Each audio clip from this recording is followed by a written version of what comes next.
Now, yes, I know exactly what you're thinking coming into this week's episode of NXT. What were the Black and Gold brand gonna do about Karrion Kross? Because, last week he battered an old man and then just ran off in his car. Well, I'm happy to tell you, and I know this is a massive spoiler alert for the rest of the episode, but I just can't keep it in me. I'll just blurt it out at some point in the show before then, so I'm gonna say it. We may or may not be getting a certain Samoan submission machine returning to the ring, and I am so excited, can you tell by my inflection? But this development was merely the tip of the black and gold iceberg that thankfully did not melt because the heat wave is over. We had breakups, we had golf, and we even had a love her or leave her match set up for next week. Yep, it all got a bit weird. But without further ado, I am Gareth here from WhatCulture Wrestling, and these are the ups and downs for this week's NXT.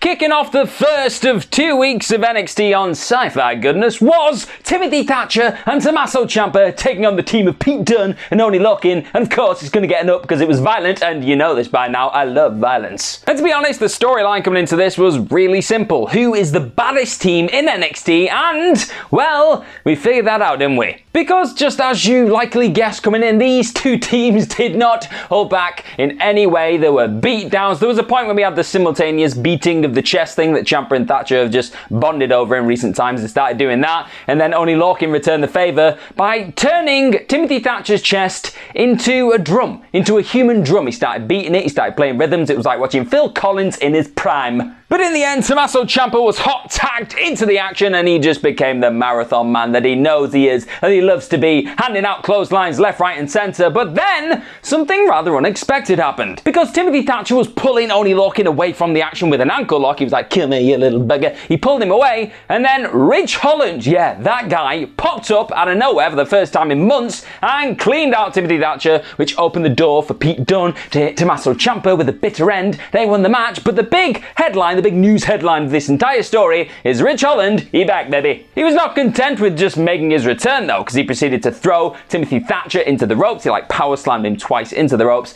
and gave Tommaso Ciampa what can best be described as a Yorkshire kiss. I've been to Yorkshire, that is exactly how they kiss people. Makes sense for everyone this though, because you've got Pete Dunne and Oney Lorcan getting this big equalising dude now, this big Yorkshire ex-rugby player. He can come in and batter everyone, and then if you're going to sit under any learning tree in NXT right now, it makes sense for Holland to sit underneath Dunne's and Lorcan's because they are two badass dudes. Quick Carmelo Hayes hype video package thing for the Breakout tournament. We know how these go by now. They just hype up what they're going to do in the ring in the big Breakout tournament thing. And he just highlighted the fact that he's already been in the ring with Kushida and Adam Cole, and he held his own. He's looking pretty damn good. He's personally my pick to win the whole damn thing. Hit Row were backstage cutting one of their usually spectacular promos, and they were just talking about the fact that they won up to Legado last week. They're feeling really good about that, but they are not happy about how Imperium just slandered them and just threw a bit of shade at them the week before. They were just not happy with this, so they're going to have a match with them later on tonight, and I was pretty intrigued about this, I'm not going to lie. But before my intrigue could fester and grow, Samoa Joe popped up. He stormed down to the CWC, and if you haven't already guessed from the crazy intro I already did, this is obviously going to get an up. Joe wasn't messing around. He came in, he set up a table, put down a chair, put down a little clipboard with some paper in it. He said, "Yo, William Regal, come out here. No, Karrion Kross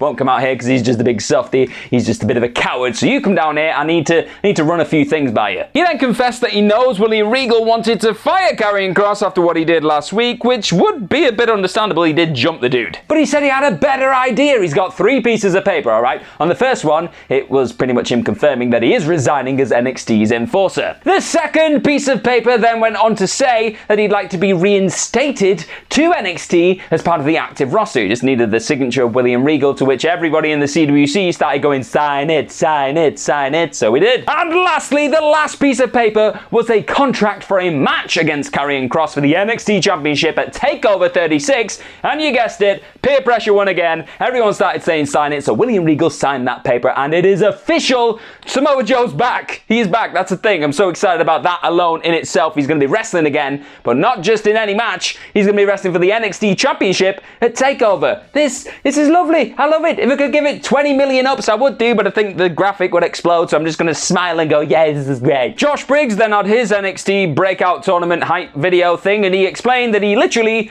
came from nothing. Arizona, but the place is called Nothing. He came from there. He looks like a big, scary dude, and he really delivers on that promise later on in the night. And you know the drill by now. When Cameron Grimes and LA Knight do the little skits that are off-site, I like to group them all in together because they do spread out across the show, but this is a bit more digestible for my lovely audience. And this one may have been the best one of the bunch so far. It was so good, it's not just getting up, it's getting a yellow highlighter of the up for the week. I'm so excited, sentences are refusing to be formed. Things kicked off with a joke about Cameron Grimes washing LA Knight's balls, and it just got better from there, if it could. Because this cowboy boot-wearing caddy was just having a laugh with the whole thing, to be honest. Like, LA Knight was terrible at golf. He kept just knocking it into water, knocking it into the trees, and he was taking the mick out of him. He was like, I bet you that ball's gonna go into the trees. I bet you $5,000. So it did, and he was like, you owe me $5,000. LA Knight was like, shut up, dude, go and get my ball. It was then a great moment where Grimes just started commentating. He was like, here we see LA Knight going to take a shot and he's not very good. Hope he doesn't hear me. Oh, he did. I'm going to look away. It was great. It was really funny. And then after LA Knight hit the ball into the water again, Ted DiBiase just rolled up in his little cart and he was like, dude, Cameron Grimes, you're so much better than this. You're so much more than a butler. You're a champion, man. I believe in you. Go and win the belt after you get the ball out of the water. And then brilliantly, the whole thing was just wrapped up by the grizzled young veterans popping up in a cart. They were like, guys, God's sake, we want to go and play golf. You're in the way, move. Cameron Grimes then proceeded to defend LA Knight before the grizzled young veteran said, right, double or nothing. You guys are putting up a 10 grand bet for like missing the ball and whatever. Double or nothing, 20 grand. Whoever gets the ball in the hole takes all the marbles. Oh, and you thought the ball jokes were over, but that is not the case, because after LA Knight missed, yet again hit the ball straight in the water, Cameron Grimes had a go and smashed LA Knight in the testicles with his golf club, and then in the head with the golf club, but then got a hole-in-one all the same. It was great. I couldn't make sense of it. I don't know how that's possible to do, like with hitting people and hitting the ball. It happened though. It was great. I chuckled. And if we're going to get a grizzled young veterans versus Cameron Grimes and LA Knight match in the future, if it's anywhere near as fun as this, I am so here for it. We had the NXT Breakout tournament match between Carmelo Hayes and Josh Briggs after this, and I love this. I love the dynamic between it. You had the high flyer Carmelo Hayes flying about the place, and Josh Briggs just acting like a big mountain that refused to crumble. It's getting an up. And then randomly in the middle of this match, Duke Hudson just popped up and just sat on commentary. He's obviously going to be facing the winner of this match in the semi-finals, and he started boasting about the size of his feet. In the end though, after springboard reverse leg drops, springboard crossbodies, and a code breaker from Carmelo Hayes, he was the winner, he was victorious. For my money, I think he is going to win the whole thing, but he's obviously going to have to go up against Duke Hudson next, which is another David versus Goliath matchup. I'm very much interested in seeing how that one turns out. Duke Hudson's just a massive prick, it seems like, on commentary. Him and Wade Barrett had a lot in common, but that match is going to be exciting. I can't wait for it to happen. Jumping backstage to an interview that actually happened a week ago, it was Frankie Monet and Jessica Meyer alongside Robert Stone in the background making all the facial expressions, talking about why Monet is associated with this group at this moment in time. Monet confessed that potentially she was looking at merging into the Robert Stone brand and making it stronger than ever, or she was just going to use Jessica Meyer to get herself a nice NXT Women's Tag Team Championship belt. Either one of those seems like a pretty good option going forward, but before she could go even further with it, the KCs popped up. Kaden Carter and Casey Catanzaro, they were like, you can't just throw yourself into this division and say you've got chemistry, which is a bit of a lie, because that's exactly what the NXT Women's Tag Team Champions currently did. The KCs then went on to say that they've got so much chemistry that they finish each other's... Oh, I've not got anybody to do that. Sentences. At this moment in time, I've got to say, though, I agree with Frankie Monet, it just got a little bit annoying, this. And then when Ridge Holland was asked why did he attack Tommaso Ciampa and Timothy Thatcher after the match, why did he do such a thing? He said, mind your business or I'll knock you out. So everyone did. I got a bit worried myself. Raquel Gonzalez then had a bit of an address. She got into the middle of the ring. She was going to address the entire women's division that she has dominated for so long, and it's getting an up, but did we need this? Because after she'd bragged about battering Xia Li the week before, and just about, like I said, anybody else who'd come before her, Dakota Kai then proceeded to be the cheerleader. She was the one-woman hype group for Raquel Gonzalez. She was like, none of you are good enough to fight my mate. She is the best ever, and as long as I've got her back, she's gonna hold that title. So guess what she did? She stabbed her in the back. Oh, it's been a long time coming, but she did kick her in the corner, knocked her clean onto the floor, and we've needed this for so long. Obviously, it's been a slow burn story over the last year or so, Raquel Gonzalez has gone from protege to challenger to champion. She's surpassed Dakota Kai. We've seen it just get into her, getting in her face and just really annoying her for so long, and she's finally snapped. And then when later on in the night she was asked why did she do such a thing, she as well refused to answer. She ran away with her suitcase. She was smiling. She was laughing. This is going to be great. It's obviously going to go down at TakeOver 36. It's going to be a fantastic match. It's just brilliant storytelling as well. Because you've got the question of if Gonzalez can actually get the job done without Dakota Kai there at ringside, and if Kai can finally climb to the top of the mountain that she's been trying to do for so damn long. Anybody could win this, and that makes my mind explode and hiss, and I need to stop rhyming because it sounds like I'm taking the... Adam Cole was backstage saying that everybody is trying to make a name off of his name. You got like Kyle O'Reilly constantly talking about him, Bronson Reed talking about him, saying that he was going to use him as a stepping stone to the top. He was like, I've got news for you, Mr. Bronson Reed. I'm going to beat you up later on in the night and everyone's going to forget you ever existed. Look, I really like this as well. This is going to get an up. This is the Io Shirai and Zoe Stark stuff that happened like earlier in the week in the Performance Center. We saw Io Shirai training by herself, and Zoe Stark then understandably came into frame, and she was like, look, we're a team now, we're champions now, you need to let me like be your friend and be your companion. And Io Shirai was just like, no, I respect you, but I still just don't like you. This then led to Zoe Stark being like, please just give me a chance as a partner, let's just hang out, let's see if we can get along and just forge a bond or some chemistry, let's see how that goes. And Shirai was just like, ugh, fine, and then walked away. And I like this because reluctant Io Shirai having to kind of come to terms with the fact she's in a team now, she's not just a one-woman badass. That's going to be a really interesting thing to watch unfold. And then obviously she's probably going to get really attached to Zoe Stark down the line, and then Stark will stab her in the back. I've got a bit of a problem with liking people stabbing each other in the back, don't I? We found Mandy Rose backstage. She was having a bit of a secret conversation with Gigi Dolan and JC Jane, but when the cameraman tried to get a bit closer and find out what was going on, Mandy Rose was like, bugger off, this is my business. I'm maybe recruiting, maybe not. We still just don't know what's happening there. Frankie Monet and Jessica Maya then had their match against Casey Catanzaro and Kaden Carter, and were they able to prove that they have more chemistry than that duo? We'll find out, but it's getting it up. A quick sidebar as well, I really like the fact that Jessica May was like trying to copy Frankie Monet on the way down to the ring doing her entrance. She was like, this seems to work for her and she's very successful, so I'm going to try it as well. In the end, though, after Frankie Monet really took control of the match and led by example, she had the momentum completely derailed by Robert Stone. Because he threw his Merce, that is a man purse, he threw the Merce into the match to try and help and distract and maybe hit Casey Catanzaro or Kaden Carter, I can't remember who was in the ring at that point, and it didn't work. The ref saw it happening, Frankie Monet got distracted, and then she got 450 neck breakered by the KCs, which I will still sit and die on this hill that is the best finisher in all of WWE right now. But this obviously begs the question of where do we go from here? Does Robert Stone get booted out of Frankie Monet's new faction? Probably, I mean, he was on thin ice anyway, and I do need to note that Jessica May looks incredibly impressive every time she gets into the ring. She's very athletic, her size is unmatched right now in that division. I think she could have a little bit of a big future if she sticks with Monet and gets rid of the absolute stinker that is Robert Stone. Wade Barrett's trademark sit-down dimly lit interview returned after this. We had the Diamond Mines, Malcolm Bivens and Roderick Strong, just talking about what the future holds for this mine time. Strong just explained that, yeah, he struggled to get through the whole breakup of the Undisputed Era until he spoke to Malcolm Bivens about the Diamond Mine, and then that just set him on this path for being this number one, and Malcolm Bivens just hyped him up in this point. And seriously, he can make the English summer seem like a very impressive thing, because this guy was just like, he's the number one. He's not number 2, number 3, number 4, number 5. This guy is the best guy in NXT, and you know what? I believed him. They also set up the big money match that is Roderick Strong taking on Bobby Fish next week, and that should be an exciting match. It's a big grudge match at this stage, but my goodness, do Diamond Mine need the win. And then we had Regal, Triple H and Shawn Michaels announcing that the Dragunov Walter 2 NXT UK Championship match would be going down on NXT TakeOver 36. Obviously, you've probably seen that this week through social media, but it was officially confirmed here on NXT, and if you've seen the first one, oh boy, we may have a match of the night contender right there.